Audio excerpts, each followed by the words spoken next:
Alright, thank you for joining me today. I'm going to be talking to you about writing and evaluating numerical expressions, and that's really a long way of saying we're going to be talking about exponents as well as order of operations. Alright, so let's take a look at some terminology here. First of all, what is a numerical expression? Well, it's simply a number sentence that involves numbers and operations only, so no variables, unlike an algebraic expression, which you can see in another lesson. The order of operations, you heard me mention that earlier. Okay, the order of operations are the mathematical order that things need to be completed in. So the order that must be followed to successfully evaluate a numerical expression. You can actually solve many problems many different ways, and it looks right to you, but if you didn't follow order of operations, it won't be correct. Okay, a part of order of operations are things called exponents. Okay, this is simply a mathematical expression made up of what we call a base number and an exponent. Okay, and you can see here the general look of an exponent is a base raised to the n power, or b to the n. Okay, the n is your exponent, and that tells how many times to multiply that b or base number by itself. So below you see an example, 3 to the 4th power. That means you need to multiply 3 4 times. Okay, if we were writing it out, and this is called expanded form, and we'll talk more about that in just a second. And below you have 5 squared. That's 5 to the 2nd power, or 5 squared is what we call it. 5 times 5 is what you would write there. Okay, so depending on what they're asking you to do, you may just write it in expanded form, or you may actually have to evaluate that. So let's take a look at some examples here. Or actually, first of all, let's talk more about order of operations. Depending on, again, how your teacher teaches it, they may refer to it as Pemdas, P-E-M-D-A-S. I've modified that, however. I've made it GEMDAS, and it really wasn't my idea. However, I thought this was more appropriate because P really makes you think that you would only use parentheses. When, however, there's actually more grouping symbols out there than just parentheses. As you can see to the right here, we have parentheses and we have different types of brackets. And if you have watched the absolute value video, you know that you actually also have absolute value bars that can be filled in that section as well. So G kind of encompasses all, or includes all of the grouping symbols out there, not just parentheses. The E still stands for exponents. And again, what you're doing here with order of operations is this is the order in which you would have to solve a problem, starting from the G all the way through to the AS. So you would have to do whatever's inside grouping symbols first, then you would move on to the E for exponents, something like 2 to the 4th. Then if in the problem you have multiplication and division, you need to go ahead and solve those first. Now the key here, and the reason why it's written next to each other from left to right, is because you don't actually have to do multiplication before division, as this acronym may show you. You would think multiplication has to come before division, but that's not the case. If there is division that comes in the problem before multiplication, then you can go ahead and do that. And actually, you need to go ahead and do that.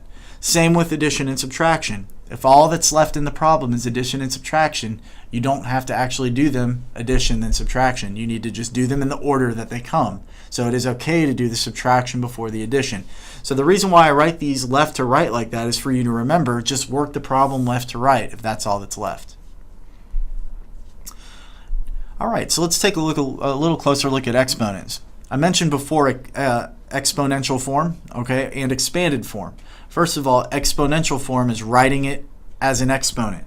So in this case, we have 2 times 2 times 2 times 2 times 2, which you may think you would have to actually multiply out, but in this case they don't want you to do that. It says write the following using an exponent, or in exponential form. So just count up the number of 2's that you have. 2, 3, 4, 5 2's. The number that you're using here, 2, is your base, and however many there are is your exponent. So that's all they're asking you to do here, is raise 2 to the 5th power. Alright, so let's take a look at one more. If you want to try this one, you can. Write the following using an exponent. So again, your base would have to be 3 because they're all 3's. How many of them are there? Well, ironically enough, there are 3 of them.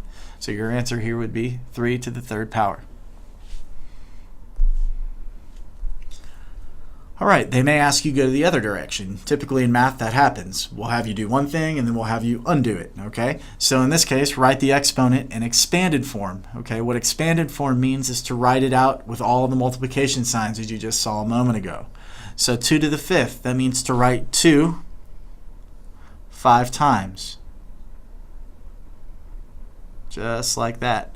2 times 2 times 2 times 2 times 2. Now don't think that this one is an extra one. Sometimes I'll have students write that with actually write 6 2's. That would be incorrect. This just means to write 2 5 times. That's all. So you don't have to include an extra one for the base. The next one would be 8 5 times. So 8 to the 5th power means to write 8 multiplied by itself 5 times. Right, and you can see I'm just using these little dots as multiplication signs because you can use a dot as a multiplication sign if you've never seen that. It's a little dot. We use that once we get more into algebra because we start using variables. So we take away that multiplication sign that looks like an X and we start implementing this little symbol, which is a dot. So if you haven't seen that before, that's why I'm using that. It still means multiplication. The last example here is going to be 9 to the 2nd power, or 9 squared. Sometimes we call that, and that just means to write 9 2 times. 9 times 9, just like that. All right, so let's take a look at the next topic here, which is the 0 power. All right, any number raised to the 0 power is actually 1, and this is, I know, a little bit of a weird concept because you would think if it's being raised to the 0 power, because exponents have to do with multiplication, that it should be 0. And 9 times out of 10, when I ask students about this, they say 0 before I have to tell them that it's 1. This is one of those little details in math that you're going to need to remember. It's something you will eventually use more as you move and progress forward in math. But for right now, you may just be asked what 3 to the 0 is. And your answer needs to be 1. What's 9 to the 0? It's 1. What's 10 to the 0? 1. So on and so forth. And there is a reason behind that. And I'll just show you a quick example using the tens digits. Okay, so notice we have 100 that has 2 zeros. That would be written as 10 to the 2nd power. Okay, we have 10, which would be written as 10 to the 1st power. Okay, now notice we're just taking away zeros as we go. So the next digit, or the next value, would be 1, which would actually be 2 1 10 to the 0 power. So notice how everything is just decreasing. You're decreasing the number of zeros on top, and then you're decreasing by 1 in your exponents, and you can see 10 to the 0 would be equal to 1. That's just one way to look at it. Another way to view it, we'll just use 2's for instance. 2's are a nice small number to use. So if we did 2 to the 3rd power, that would equal 8. It's not 6, it's 8. And we also have then 2 to the 2nd power, which is 2 times 2, that would be 4. Then 2 to the 1st power, which would be 2. Okay, so the next one would have to be 2 to the 0 power, right? Well, notice what's happening here as we progress down the line here. We're dividing by our base, which is 2. So 8 divided by 2 is 4. 4 divided by 2 is 2. So what's 2 divided by 2? 1. So you can see now why anything raised to the 0 power is 1. Because in actuality what it is, and mathematically, is a number divided by itself. Okay? So let's take a look at evaluating exponents. To evaluate exponents, what I'm going to have you do is go ahead and write it out in its expanded form first, because you're less likely to make any mistakes that way. 3 to the 2nd power, a lot of times what I'll get in class is 6. This is not 3 times 2. Okay, remember, this means to write 3 2 times, or to multiply 3 by itself.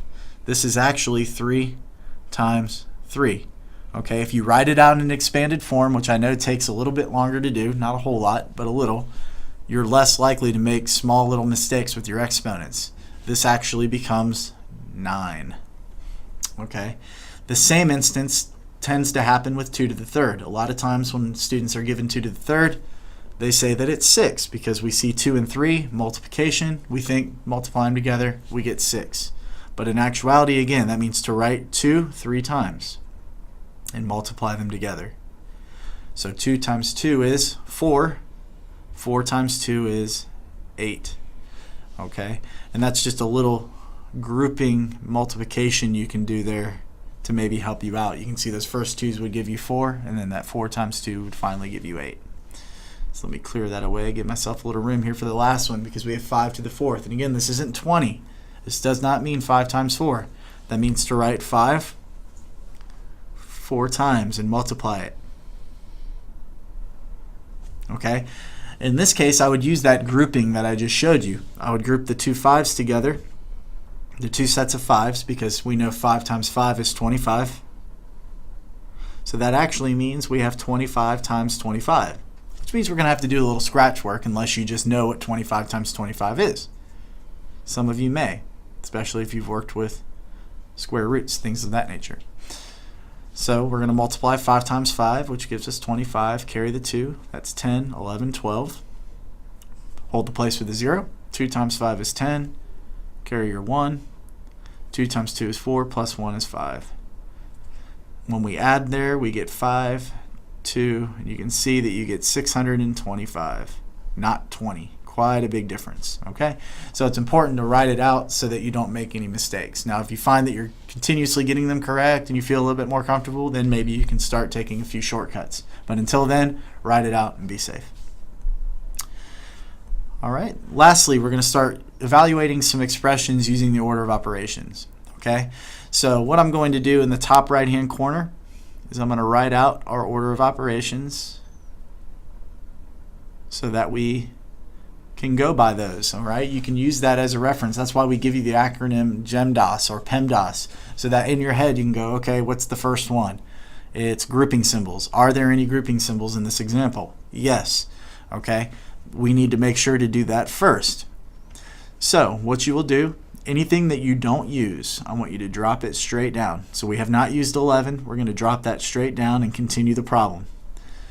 All right, we need to go ahead and solve our parentheses. That's 3 plus 4, which is 7. All right, then we have that exponent up there, so we need to bring that down. We haven't used that. Next, order of operations would be we're done with parentheses. There are no more grouping symbols. The next one is exponents. Do you see an exponent? Yes. So we need to go ahead and take care of that. What is 7 to the second power? Well, again, if you're not sure, off to the side, write 7 twice. All right, don't think that it's 14 because it's not. 7 times 7 is actually 49. So we haven't used 11 yet. Let's go ahead and bring that down with our 49. And then we're ready to add. The last step here is to add 49 plus 11. So we can do that off to the side if you can't do it in your head. 9 plus 1 is 10, carry your 1. 4 plus 1 is 5, plus 1 more is 6.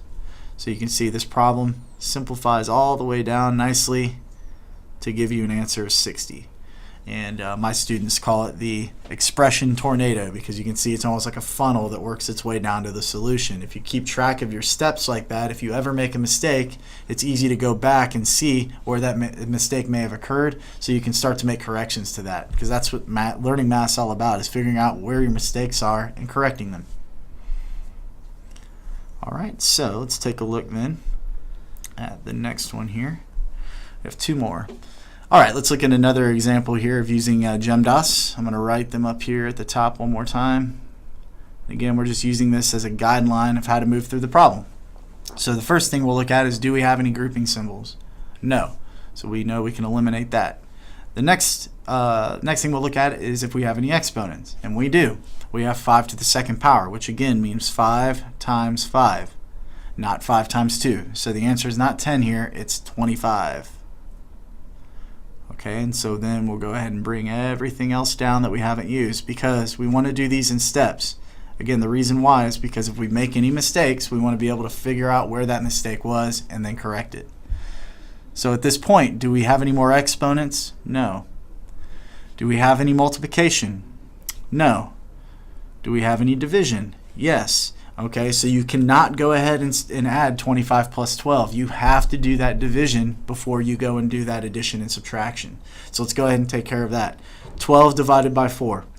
Again, if you're not sure, off to the side, you may need to do a little scratch work. How many times does 4 go into 12? 3 times.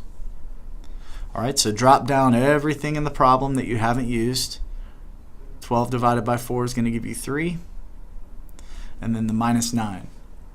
So at this point, all we have left is addition and subtraction. So we can go ahead and just move left to right doing our addition and subtraction. So we have 25 plus 3, which is 28. And then 28 minus 9. which is going to end up giving us 19. All right, and there's your answer. And you can see again, you have that nice little kind of funnel or tornado that comes all the way down to the answer. All right, one more example here. We're going to evaluate, again, using the order of operations. So here we are. So starting with grouping symbols, do we see grouping symbols? Yes, we do. Right here, 6 minus 2. So we need to go ahead and take care of that. So our first job will be to subtract there, 6 minus 2. So we're going to have, this means 5 times 6 minus 2. So I'm going to put 5 times what my answer would be there, which is 4. So we're going to go ahead and also bring down our exponent and then the minus 10. So we've taken care of our grouping symbols. Next will be exponents.